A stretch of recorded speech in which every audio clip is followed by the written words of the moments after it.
안녕하세요. 언제나 열정적인 하필석입니다.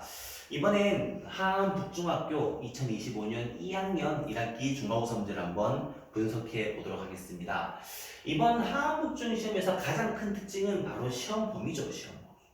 이번 시험 범위가 1단원이 나오고요. 그리고 부등식이 아닌 경우의 수 문제가 출제가 되었죠. 좀 잘못 적혔죠. 자, 정수와 유리수, 순환소수 챕터가 나오고 그리고 부등식이 나오지 않고 경우의 수가 출제가 되어 있는 게 이번 시험의 가장 큰 특징인데 개인적으로 학교에서 하고자 하는 의도가 뭔지는 알 것 같습니다. 2학년 1학기 때 공부를 해야 되는 과정이 조금 많죠.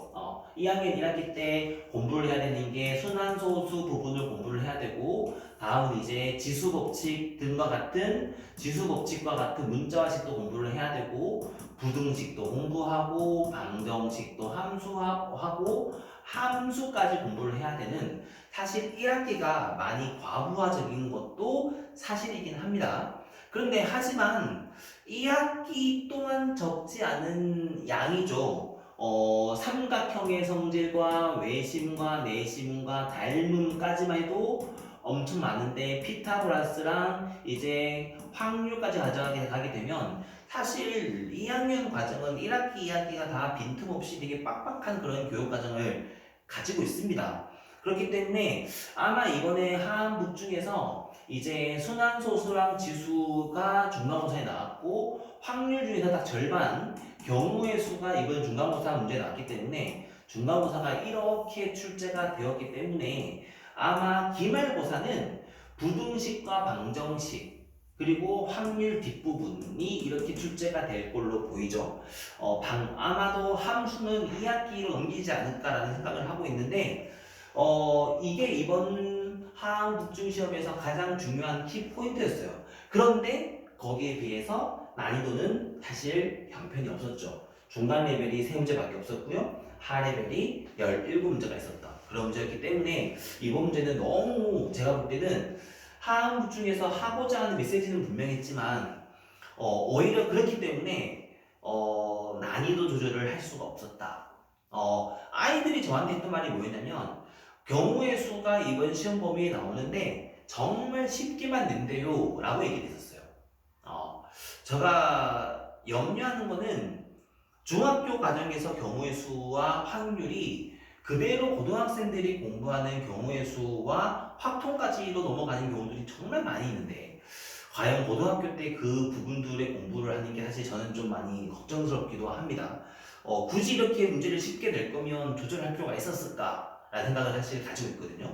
그럴 거면은 그냥 부등식까지 문제를 내버리고 문제를 좀 더 어렵게 하시는 게 좀 더 좋지 않았을까? 라는 그런 아쉬움이 있는데 이건 학교에서 충분히 상의를 하셨을 거니까 제가 뭐 말할 건 사실 아닌 것 같고요. 이번 문제는 사실 너무 많이 만점자가 많이 나왔어요. 제가 알기로는 한 반에, 전교가 아니고 한 반에 10명이 넘는 친구들이 만점을 받은 걸로 알고 있는데, 뭐 90점대 이상까지 가게 되면 거의 20명이 넘는 친구들이 90점 이상대를 가지고 있다고 알고 있는데, 과연 이렇게 아이들한테 공부를 잘하고 있는지를 확인하고 싶은 중간고사가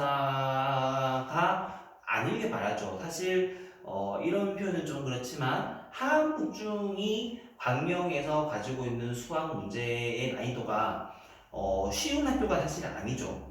광명에서는 철산중학교와 하암북중학교가 사실은 난이도가 가장 높은 학교 중에 하나인데 이렇게 문제를 난이도를 쉽게 줬다라고 했을 때 과연 아이들이 올바른 공부를 할 수 있을지가 사실 많이 걱정스럽기도 하고 염려스럽기도 합니다. 그렇기 때문에 학원에서라도 조금 기준을 잡고 공부를 해야 되지 않을까. 그래서 애들한테 학교 시험의 만점에 너무 만족하지 않고 너무 칭찬하고 좋은 일이긴 하지만 거기에 너무 기뻐하지 않고 너희가 공부를 해야 되는 깊은 과정까지 공부를 할 수 있도록 저희가 조금 집중해서 공부를 해야 되지 않을까라고 생각을 하고 있습니다. 그렇기 때문에 총평을 보시게 되면 너무나 쉬운 문제였다. 선행되지 않는 친구들한테도 너무 쉽게 문제를 풀 수 있었다. 그렇기 때문에 저는 개인적으로 이번 기말고사 때 방정식과 부등식의 문제가 좀 깊게 나와서 아이들한테 조금 방정식, 부등식의 활용력을 높일 수 있는 그런 기회가 되었으면 좀 좋지 않을까라는 그런 기대를 한번 해보고 있기 때문에 결론은 이번 기말고사 시험 범위 단어 자체가 너무나 중요한 범위이기 때문에 아이들한테 학교 시험을 조금 초월된 그런 공부를 시키는 게 목표가 돼야 되지 않을까라는 생각을 하고 있습니다.